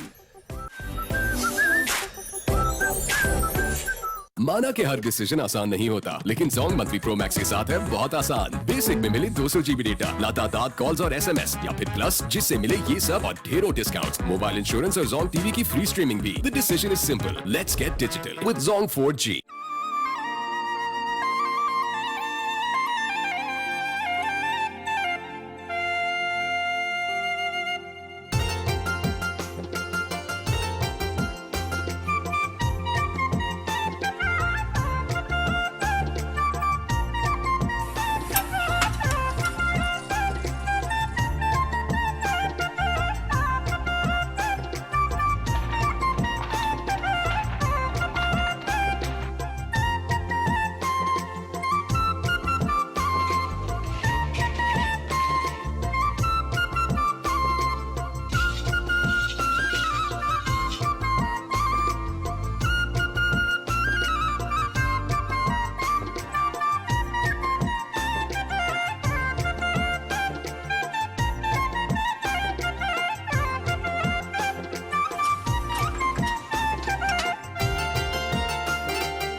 मुझे पता ही था शादी के बाद जिंदगी इतनी हसीन हो जाती। मुझे पता होता तो मैं बचपन में शादी कर लेता। तुमसे ना मुझे मोहब्बत की बू आ रही है और इस बू से मुझे एलर्जी है। फरहान भाई को कुछ हो गया तो आपके पास बैकअप प्लान है? दुनिया घूमूंगी, मैं ख्वाब पूरे करूं।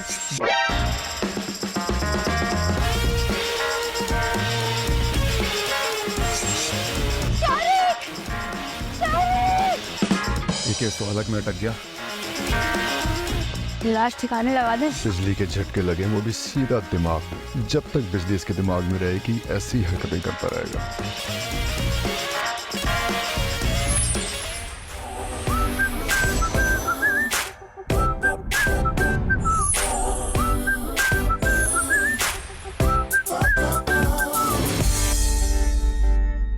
पाकिस्तान के जदीद तरीन प्लांट पर बनी खादें, सरसब्ज की नाइट्रोफॉस और कैन, जिनसे मिले गंदम की 10% से भी ज्यादा इजाफी पैदावार। सरसब्ज, जमीन की जान, फसल की शान। अपना हफ्ता पावरफुल बनाओ यूफोन 4G पे यू पावर 280 लगाओ with 8 GB data, 1500 on net minutes, 100 of net minutes, वो भी सिर्फ 280 रुपए में। अभी *1234*4# मिलाओ और लगातार बातें करते जाओ। ऐसी बजट फ्रेंडली ऑफर और कहाँ मिलेगी? Enjoy more power with you power. Sensodyne rapid action सिर्फ 60 सेकंड्स में आराम देता है। मैं रेकमेंड करती हूँ सेंसोडाइन रैपिड एक्शन का रोजाना बाकायदगी से इस्तेमाल। पेशेंट्स वापस आके बताते हैं इट वर्क्स। अपनी 30 दिन से बंद जोंग सिम वापस लगाएं और पाएं 8 GB डेटा, 40 दूसरे नेटवर्क मिनट्स बिल्कुल मुफ्त। इसके अलावा हर रिचार्ज पर पाएं 25 दूसरे नेटवर्क मिनट्स और 1000 MB 2 दिन के लिए। अभी *2244# मिलाएं, जोंग सिम लगाएं और डिजिटल हो जाएं। The decision is simple. Let's get digital with Zong 4G. қалған елімді көрер ме екен?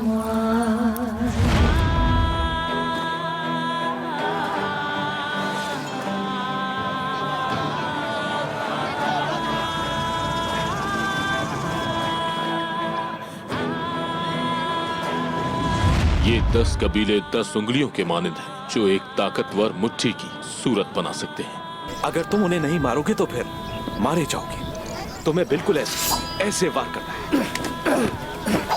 हुजूर अली मकाम, उन्होंने आपको यकीन दहानी करवाई थी कि आप बेफिक्र रहें। आपका दुश्मन एक है और वो है खान अबुल खैर। मैं तुम्हारी जुबान से कभी भी अपने सामने उस गद्दार का नाम ना सुनूं।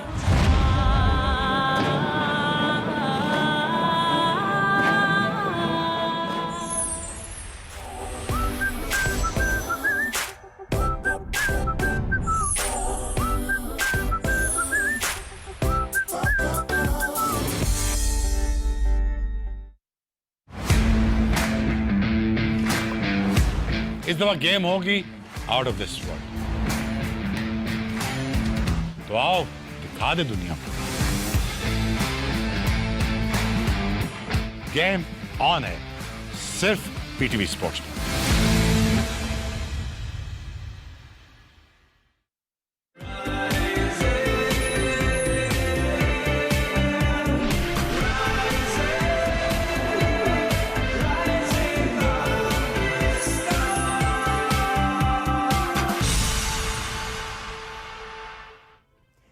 वेलकम बैक जी राइजिंग पाकिस्तान में आपको कहेंगे खुशामदीद। और अब ज़रा बात करते हैं स्किन से मुतल्लिक, क्योंकि जब मौसम चेंज हो रहा है तो हम सोशल मीडिया पे भी देख रहे होते हैं कि इन्फ्लुएंसर्स तो आ ही जाते हैं, उनका भी सीज़न आ जाता है, लेकिन लेकिन लेकिन एक्सपर्ट एडवाइस लेनी बहुत इंपॉर्टेंट है, क्योंकि बहुत सारे लोग पोस्ट कर रहे होते हैं कि उनकी स्किन कुछ कहते हैं बहुत ड्राई होना शुरू हो गया है, कुछ कहते हैं बहुत ऑयली होना शुरू हो गया है, कुछ को एक्नी आना शुरू हो गया है, और उसके साथ साथ कुछ लोग कहते हैं कि जी पिगमेंटेशन शुरू हो गई है हमें, और पैचेस बनना शुरू हो गए। बहुत सारी जो मौसम चेंज होने के साथ और स्पेशली विंटर के लिहाज से जिन लोगों की स्किन ख़राब होना शुरू हो जाती है, तो वो लोग बहुत ज़्यादा कंप्लेन कर रहे होते हैं। लेकिन विंटर में क्या स्किन के रूटीन होनी चाहिए आप लोगों की, then obviously we going to discuss कि क्या किस स्किन टाइप पे क्या चीज़ सूट करती है। अन्य वह चीज़ें नहीं इस्तेमाल करते कि बस फलाने ने पोस्ट कर दिया, आपकी फेवरेट इन्फ्लुएंसर थी या उसने वो पोस्ट कर दिया और आपने भी वही पोस्ट कर देना है। वो फिल्टर लगा हुआ है जो आपको दिखाया जा रहा है, उनको पैसे मिल रहे हैं प्रोडक्ट बेचने के, और उसके बाद ज़रूर वो प्रोडक्ट यूज़ करें अगर आपके डर्मेटोलॉजिस्ट अगर सूट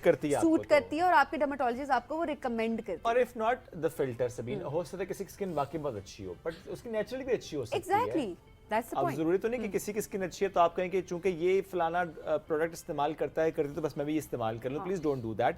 आपकी स्किन टाइप डिफाइन करते हैं कि आपने क्या रूटीन रखनी है और क्या इस्तेमाल करना है। हाँ, कुछ जेनेरिक रूटीन जरूर हो सकती है, बट जब हम स्पेसिफिक्स पे जाएंगे तो वो फिर स्किन टाइप पे डिपेंडेंट होती है। इसी मौजूद पर आज हम मजीद बात करेंगे। हमें ज्वाइन की डॉक्टर शाहना शाहिद, डर्मेटोलॉजिस्ट हैं। अस्सलाम वालेकुम जी, कैसी हैं आप? अस्सलाम वालेकुम, अल्लाह का शुक्र है। आपकी अपनी स्किन रूटीन क्या होती है? मेरी तो बहुत सिंपल है। मैं बेसिकली तो ये कि आप रेटिनॉल, एक ख़ास एज होती है ना 35, जब आप क्रॉस कर लेते हैं तो आप रेटिनॉल को यूज़ करते हैं। मैं इवनिंग में रेटिनॉल अपना बेस सीरम है, ऑल्टरनेट नाइट पे। और अगर मुझे एक्नी हो तो मैं एक्नी भी रात को ही सीरम यूज़ करती हूँ, और सुबह सन ब्लॉक। और अगर जैसे सर्दियाँ, आपने वो बात की ना कि मौसम चेंज हो रहा है, हार्श वेदर हो रहा है, बेसिकली होता ये कि हमारा ट्रांस एपिडर्मल वाटर लॉस उसे कहते हैं, कि आपने पानी तो पी नहीं रहे हैं, गर्मियों में हम पानी पी रहे होते हैं, सर्दियों में ये होता है कि हम पानी पी नहीं रहे होते हैं और स्किन ड्राई हो रही होती है। तो वहाँ से ना हमारे स्किन की जंक्शंस होती हैं, उधर से पानी एवेपोरेट होने लग जाता है और फिर डिहाइड्रेशन हो जाती है। तो सुबह ज़रूरी है कि आपका कोई ना अच्छा सा, जैसे अगर मेरी एक्नी प्रोन स्किन है तो मैं hyaluronic acid base serum use करती हूँ मैं मॉइस्चराइज़र के तौर पे। मैं इतना थिक मॉइस्चराइज़र यूज़ नहीं कर सकती क्योंकि वरना फिर मुझे एक्नी हो जाती है, पोर्स आपके क्लॉग हो जाते हैं बिल्कुल, फिर ऑयल ग्लैंड्स और हाइपर एक्टिव हो जाती हैं। डॉक्टर साहब, अभी जो इससे पहले भी आप जो जिक्र कर रही थी कि रेटिनॉल का इस्तेमाल, अब आपने 35 प्लस का, मैं बड़ी हैरान हुई। उसकी वजह ये है हम अपनी बच्चियों को देख रहे हैं कि टीन एज में रेटिनॉल का इस्तेमाल कर रही हैं और 20 क्रॉस कर ली तो देर लाइक अब तो बस 25 आप देख रहे होते हैं। 25 के बाद तो ऐसे ऐसे वो लेयर्स लगा रही होती है रेटिनॉल के। बिल्कुल ऐसा ही है। सो ये क्या इसकी कोई स्पेसिफिक वाकई एज होती है और क्या साइड इफेक्ट्स होते हैं? बेसिकली पता है रेटिनॉल जो है ना उसके बहुत साइड इफ़ेक्ट्स हैं। नंबर 1 ये कि लोगों को पता होना बहुत ज़रूरी है। एक तो ये कभी भी सुबह के टाइम पे ना लगाएं क्योंकि वो स्किन को एक्सफोलिएट करता है, मतलब स्किन को समझे झाड़ता है ना, तो स्किन आपकी सूरज की शुआओं से ना डैमेज हो सकती है। तो सुबह तो कभी नहीं लगाना, आपने शाम को लगाना है। प्लस वो एज वाली बात आ जाती है, एज 20 में बिल्कुल रेटिनॉल ऐसे हम मना तो नहीं कर सकते, जिनको यूज़ कर सकते। रेटिनॉल थोड़ा सा माइल्ड रेटिनॉइड है। रेटिनॉइड विटामिन ए के ना, जो विटामिन ए है उसके डेरिवेटिव्स में आता है। तो रेटिनॉल ये करता है कि वो एंटी एजिंग है, एक्नी के लिए भी यूज़ होता है।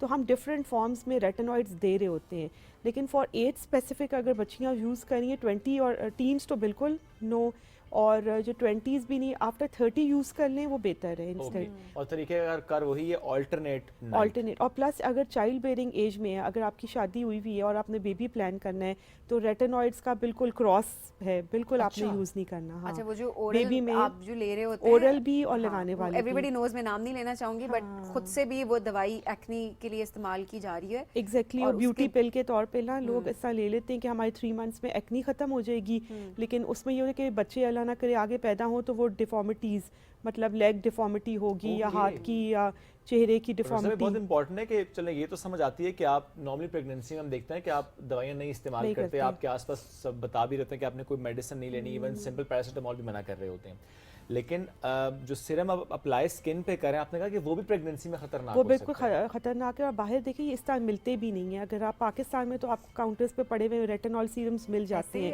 ऐसे मिलते हैं।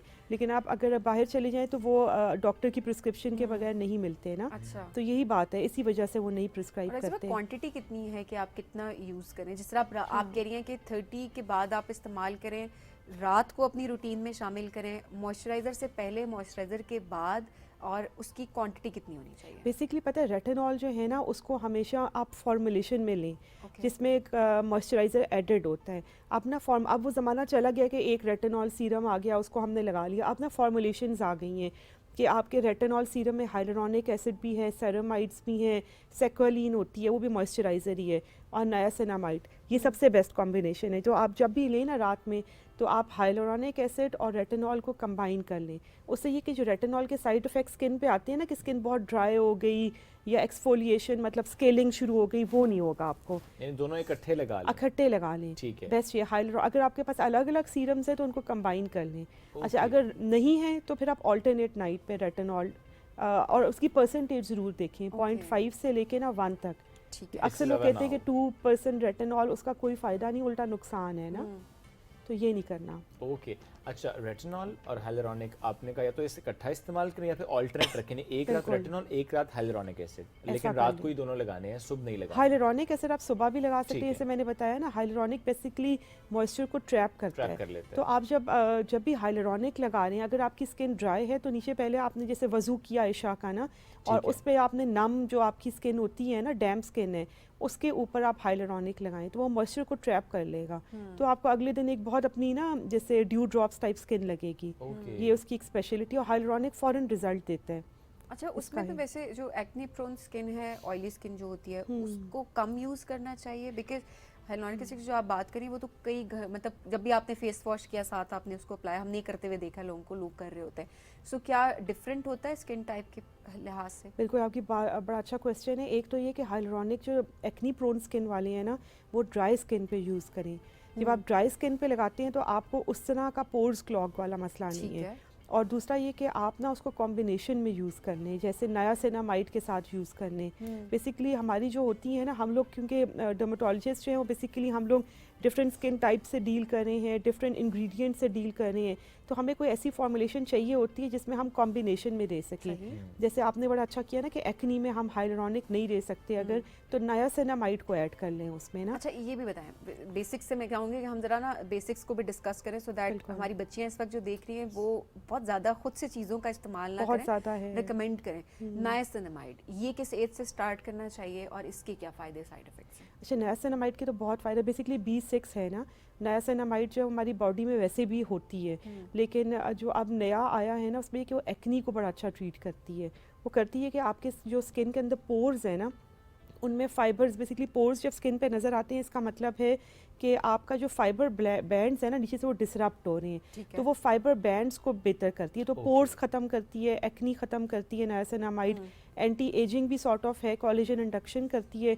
और अब एक रिसर्च है ये कि फेस पे जो बाल निकल आते हैं ना चेहरे पर, वो भी ख़त्म करती है अगर आप लॉन्ग टाइम में यूज़ करें। तो नायासिनामाइड के बहुत फ़ायदे हैं। और इसको भी रात को ही यूज़ करना है? नायासिनामाइड भी कोशिश करें रात को। एक तो रात को लगाने के 2 फ़ायदे हैं, एक तो ये कि लंबे टाइम के लिए आप लगा सकते हैं। नंबर 2 ये कि अगर स्किन से सन सेंसिटिविटी नहीं होती ना, क्योंकि सन जब आप पड़ता है ना, सन रेज हमारी किसी भी प्रोडक्ट पे पड़ती हैं तो वो उनको ऑक्सीडाइज कर देता है। तो ऑक्सीडाइज प्रोडक्ट्स फिर हम यूज़ नहीं कर सकते, वो नुकसानदेह हो जाती है। बिल्कुल। ऑल्टरनेट नाइट ये रोज़ रात को लगा सकते हैं नायासिनामाइड? ये आप रात को रोज़ाना, अगर जो ख़ास तौर पे एक्नी वाली बच्चियाँ हैं ना और इतना वो रेटिनॉइड्स नहीं ले सकती हैं प्रेगनेंसी में भी ख़ास तौर पे, तो वो नायासिनामाइड या बेंजोइल पेरोक्साइड, ये बिल्कुल ये सेफ है। जबरदस्त जी। अच्छा, अब इस थोड़ा सा आगे बढ़ते हैं। सुबह के वक्त आपने हाइलुरोनिक एसिड तो कहा, उसके अलावा सुबह उठते साथ क्या क्या करना चाहिए स्किन के साथ कि वो आपके दिन भर स्किन बेहतर अच्छा, रहे? मेरा ख्याल है डिवाइड भी करते हैं। पहले हम जरा बात कर लेते हैं जिनकी ड्राई स्किन है, बिल्कुल क्योंकि सही। सर्दियों में ड्राई स्किन की ज़्यादा ज़्यादा कंप्लेंट्स होती आ रही होती हैं। सो ड्राई स्किन वालों की एएम रूटीन क्या होनी चाहिए? अच्छा, एएम रूटीन में बेसिकली होता है कि आपने एक तो मुंह तो धोना ही है ना। अच्छा, अक्सर लोग कहते हैं हमें बड़ा फैंसी से फेस वॉशेज़ हैं ना चाहिए, उसकी कोई ऐसा ज़रूरत नहीं होती, क्योंकि फेस वॉशेज़ में होती है इथाइल अल्कोहल। वो विद टाइम कोलेजन डिग्रेडेशन, मतलब कोलेजन जो आपका है ना स्किन का ग्राउंड सब्सटेंस बना रहा है, उसको डैमेज करता है। तो हम कोई इतना डिपेंड करता है कि आप अगर अच्छा फेस वॉश ले रही हैं, उसमें देखें कि वो आपके स्किन के टाइप से हो। अगर ऑयली स्किन है, अगर आप इसे ड्राई कह रही हैं, तो उसमें सेरामाइड्स ज़रूर हो। सेरामाइड्स एक ऐसी चीज़ है जो आपको हाइड्रेटेड रखेगी ना। प्लस ये कि मॉइस्चराइज़र वाला जो है ना, मॉइस्चराइज़र जो ड्राई स्किन वाले, उनमें 2-3 चीज़ें आप देख लें कि क्या है ना उसमें। सेरामाइड्स नंबर 1, एक कोलॉइडल ओट मील बड़ा अच्छा है। कोलॉइडल ओट मील आपकी स्किन को ना बहुत 12 आवर्स के लिए मतलब हाइड्रेटेड रखता है। और सेक्वालिन और अमोनियम लैक्टेट, ये 4 चीज़ें हैं जो बहुत अच्छे मॉइस्चराइज़र्स हैं। और अगर हम वैसे देख लें घरेलू उसमें, तो ये जो रोगने बादाम या आलमंड ऑयल है, ये भी बहुत अच्छा है। ये एज मॉइस्चराइज़र आप यूज़ कर सकते हैं। ये तो वैसे मैं कहती हूँ ड्राई स्किन वाले कुछ ब्लेस्ड होते हैं as compare to acne prone skin, जिनकी ऑयली स्किन होती है, बिकॉज बहुत सारी चीज़ें वो यूज़ कर सक रहे होते हैं, डिफरेंट ऑयल, लेकिन वो एजिंग जल्दी कर जाते हैं। ये एक है। Wrinkles तो आना उस शुरू हो लिहाज जाते से हैं। सीबम वाले जो हमारे एक्नी वाले हैं ना, वो ज़रा लेट एज करते हैं। अच्छा, तो वो जो हम ड्राई स्किन की बात कर रहे होते हैं, वो पोर्स भी उसी ओपन होना शुरू हो पोर्स जाते हैं? ज़्यादा एक्नी प्रोन में होता एक्नी है। प्रोन में ज़्यादा पोर्स ड्राई होते हैं। स्किन वाले बड़े लग रहे होते हैं उस वक्त अच्छे, लेकिन अचानक से रिंकल्स निकल आएंगे आफ्टर 30। खासकर हमारे कश्मीर वाली साइड के जो लोग हैं ना, रिंकल्स हमें आईज के यहाँ पे नजर आते हैं, बिल्कुल, और इसी तरह नीचे भी नजर आएंगे, और फोरहेड पे भी बड़े स्पेसिफिक रिंकल्स नजर आना शुरू हो जाते हैं। ड्राई स्किन जो पहाड़ों में लोग रहते हैं, बड़ा दुरुस्त का मरी की बात भी अपनी, अदरवाइज पहाड़ों के लोगों की बात हम करते हैं। अच्छा, अब एएम रूटीन में ही अगर हम ऑयली स्किन वालों की बात करें, तो वो क्या रूटीन रखें? ऑयली स्किन वालों की बहुत कम है। एक तो ये कि आपने इतना ज़्यादा मॉइस्चराइज़र नहीं लगाना, क्योंकि ऑलरेडी आपकी स्किन जो है ना वो बना रही है मॉइस्चराइज़र, सीबम बहुत ऑयल बहुत ज़्यादा बना रही है। तो अगर आप ज़्यादा लेंगे ना, तो ऊपर से फिर पोर्स क्लॉग होंगे और एक्नी होने लग जाएगी। ठीक है, तो आपने करना ये कि आप सीरम बेस लें। सीरम का मतलब ये होता है कि उसमें ना डिस्टल वाटर डला हुआ है। ठीक है। सीरम्स में डिस्टल, जो हमारे लोशंस होते हैं उसमें ऑयल्स होते हैं। तो बेस्ट ये कि आप सीरम्स को करें जिसमें हाइलुरोनिक एसिड हो, ज़रा विटामिन सी हो। वो आप सुबह एक लेयर उसकी लगा लें आफ्टर वॉशिंग फेस ना, न्यूट्रल सोप से आपने धोना है। उसके ऊपर आप सन ब्लॉक लगा लें। सन ब्लॉक नंबर 1 चीज़ है जो हम मेजॉरिटी लोग बता भी रहे होते हैं, तो मैं भी इतनी दफ़ा बता चुकी हूँ ना कि लोगों को भी, पेशेंट्स को भी होता है जी मैडम वो सन ब्लॉक तो हम लगा ही रहे हैं, लेकिन अब फिर भी लोगों को बताना पड़ता है कि आप अपने according to skin type sunblock लें। जैसे आप जेल सन ब्लॉक, एक्नी वालों के लिए जेल सन ब्लॉक बेहतर रहेगा। बिल्कुल। टोनर्स वो क्या दोनों स्किन टाइप्स के लिए बेहतर होता है, या एक्नी वालों को नहीं यूज़ करना चाहिए, या ड्राई स्किन वालों को?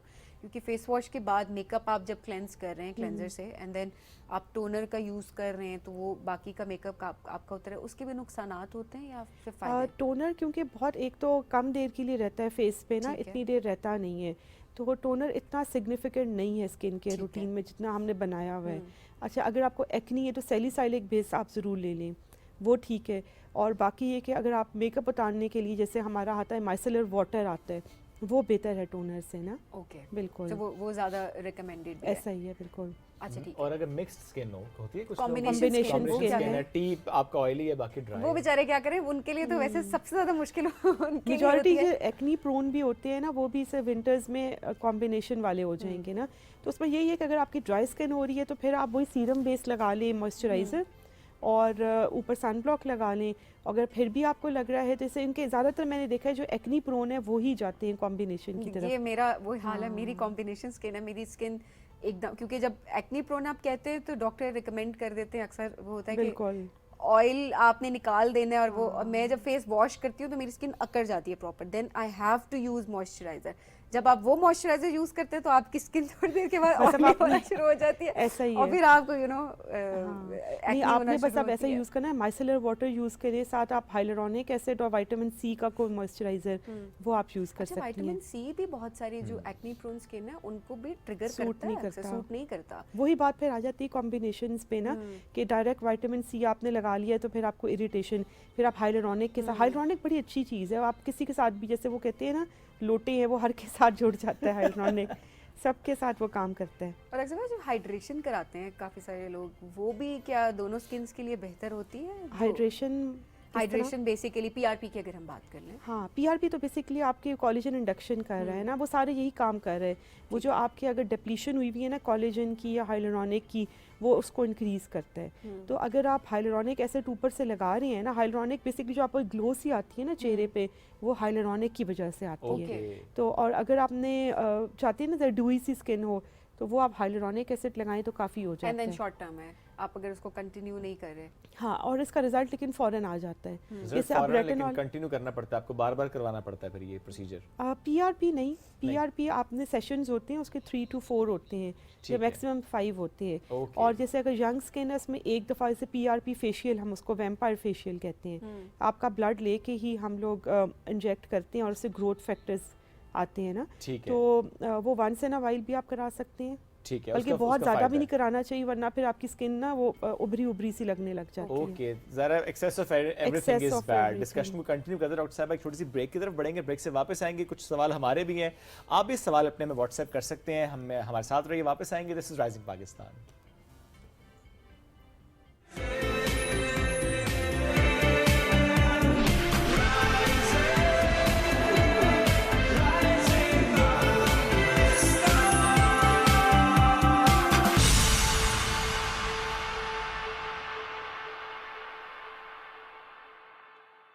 माना कि हर डिसीजन आसान नहीं होता, लेकिन Zong मंथली प्रो मैक्स के साथ है बहुत आसान। बेसिक में मिले 200 GB डेटा, लगातार कॉल्स और SMS, या फिर प्लस जिससे मिले ये सब और ढेरों डिस्काउंट्स, मोबाइल इंश्योरेंस और Zong TV की फ्री स्ट्रीमिंग भी। The decision is simple, let's get digital with Zong 4G।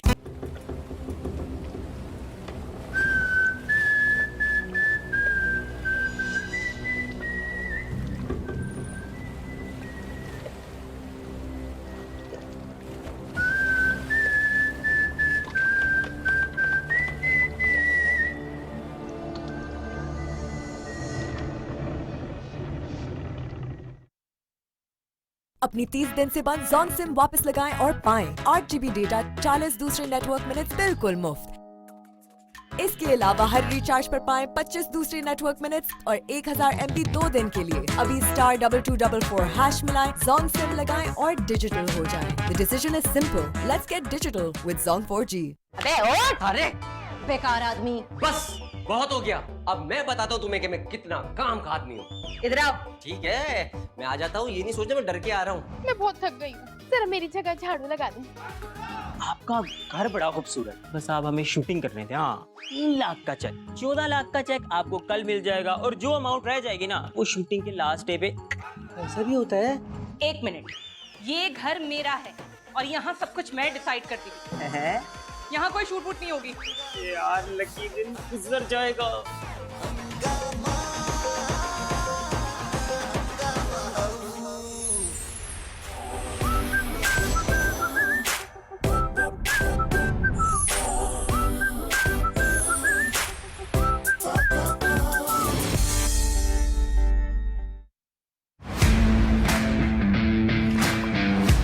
इस दफा गेम होगी आउट ऑफ दिस वर्ल्ड। तो आओ दिखा दे दुनिया को। गेम ऑन है सिर्फ पीटीवी स्पोर्ट्स पर।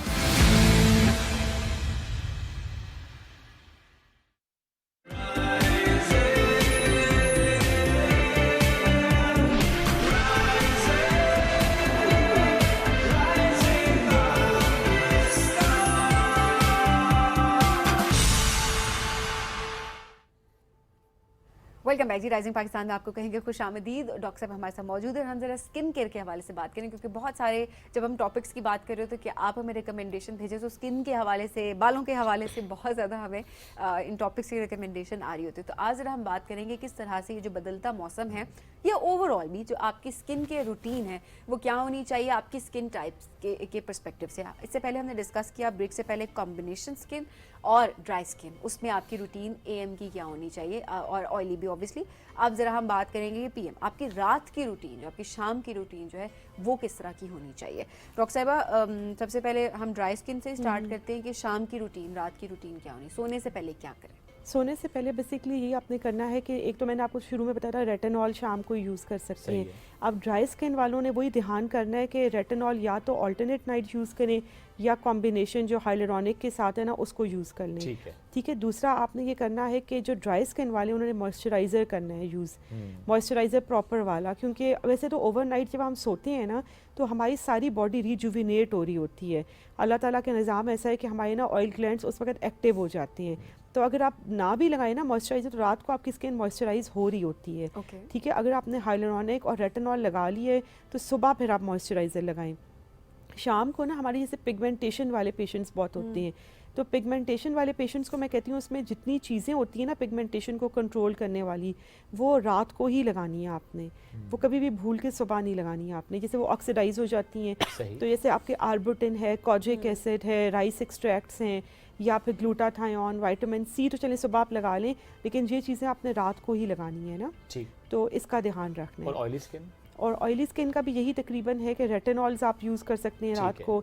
अगर आपकी पिंपल की कोई क्रीम है या फॉर्मुलेशन आपकी है सीरम वगैरह तो वो आप ओवरनाइट यूज़ करेंगे। ठीक है। अब अच्छे फॉर्मुलेशंस आ गई हैं। पहले ये होता था कि सिर्फ एक एंटीबायोटिक है और एक रेटिनॉइड है, वो आप लगाएंगे वो स्किन एक्सफोलिएट हो रही है। लोग आते कि ये तो दवाई से हमें रिएक्शन हो गया है ना, तो अब ऐसे आ गई इसमें हाइलुरोनिक भी ऐड है, उसमें आपका नायासिनामाइड है, मेंडेलिक एसिड है, तो वो आप रात को यूज़ कर लें। बिल्कुल ठीक है।